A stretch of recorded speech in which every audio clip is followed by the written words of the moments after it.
Hi, this is Fiona Dobson. And what an extraordinary week it has been, with the most exciting things happening about the place. But before I get into that, I want to answer a couple of quick questions from my valued members. Yes, Ellie in Texas. When you have a costume party to celebrate your 10 years NRA membership, a piñata is a very suitable idea for a game, though we do not generally feel that putting ammunition in it as prizes is a very good idea. Perhaps crystal wine goblets or a decanter would be better. Olive in Halifax in Yorkshire. We find the best remedy is to plunge your plums in boiling water. Both Julie and I enjoy making jam, too. What a small world it is. Oh, and so many of my members are saying that they just love my self-hypnosis recordings on my website. Of course, in the premium program, there's many hypnosis recordings to help you along.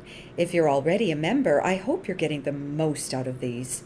If you're thinking about joining the premium program, enjoy the self-hypnosis files and see how you feel.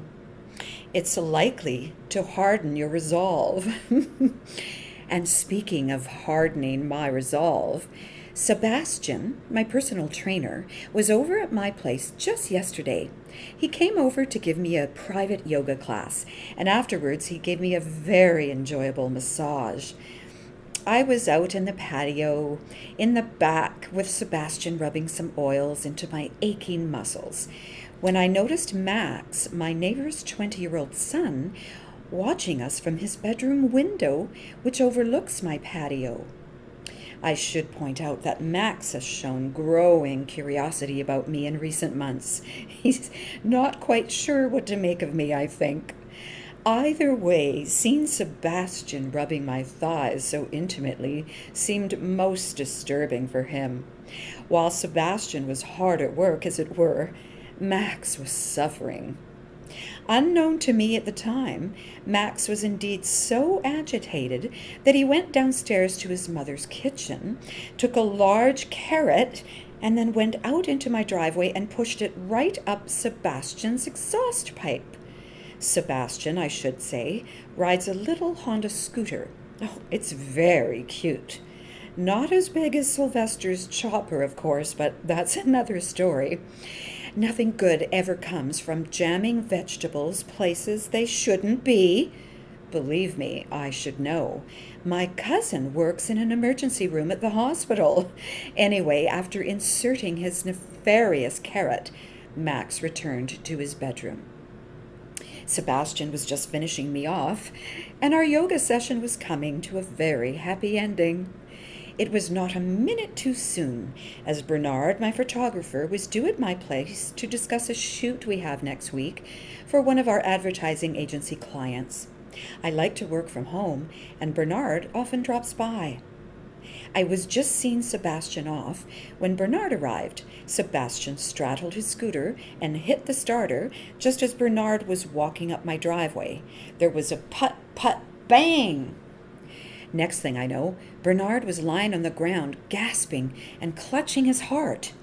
You may remember he had a heart transplant just about a year ago after an unfortunate tasing incident at O'Hare. At first, I thought the shock of the backfire had given him a heart attack. Then I saw the carrot fall into the ground beside Bernard, who was now convulsing and looking decidedly peaked. "Hold on, Bernard," I said as calmly as I could. "I'll call an ambulance." He gurgled at first to Sebastian and then looked at Max and, appearing from next door, ran to help him. As I rushed inside, Sebastian was telling Bernard that he wished he'd brought his homeopathic first aid kit. This did not seem to comfort Bernard, who was gurgling and coughing up blood. I called the ambulance from the phone I'd left in my kitchen and then hurried back to the increasingly pale form of Bernard lying in the driveway. He was reaching out in front of him, clutching at the air. "It's okay," I said as calmly as I could. "The ambulance is coming." I can see a light, said Bernard, his eyes glazed over. Go toward the light, said Sebastian. Go toward the light. Are you sure? I said. I thought you were supposed to go away from the light.